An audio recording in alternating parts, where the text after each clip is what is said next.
Jadi kontroversi, Teddy naik pangkat dari mayor ke letkol. Letnan Kolonel Teddy Indrawijaya, sebuah nama yang kini menjadi pusat perhatian.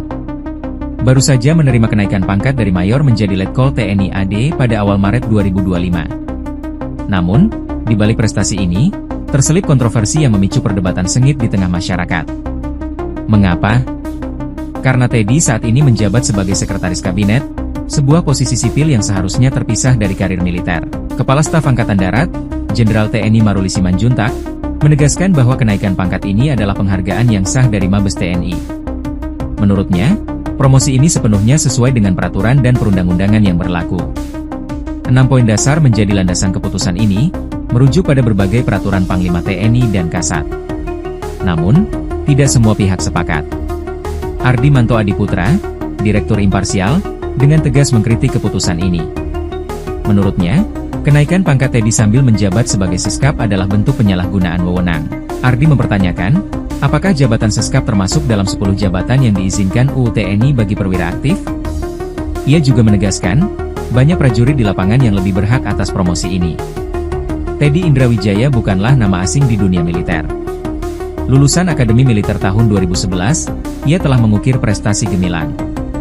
Dari menjadi Wakil Komandan Yonif Para Raider 328, hingga menjabat sebagai Ajudan Presiden Joko Widodo dan Menteri Pertahanan Prabowo Subianto. Dedikasinya tak diragukan lagi. Tapi, benarkah kenaikan pangkat ini sejalan dengan aturan? Maijen TNI, Purnawirawan, TB Hasanuddin, anggota Komisi 1 DPR, mempertanyakan proses ini. Menurutnya, kenaikan pangkat reguler biasanya dilakukan 2 kali setahun, pada 1 April dan 1 Oktober. Kecuali untuk perwira tinggi, yang bisa dinaikkan sewaktu-waktu.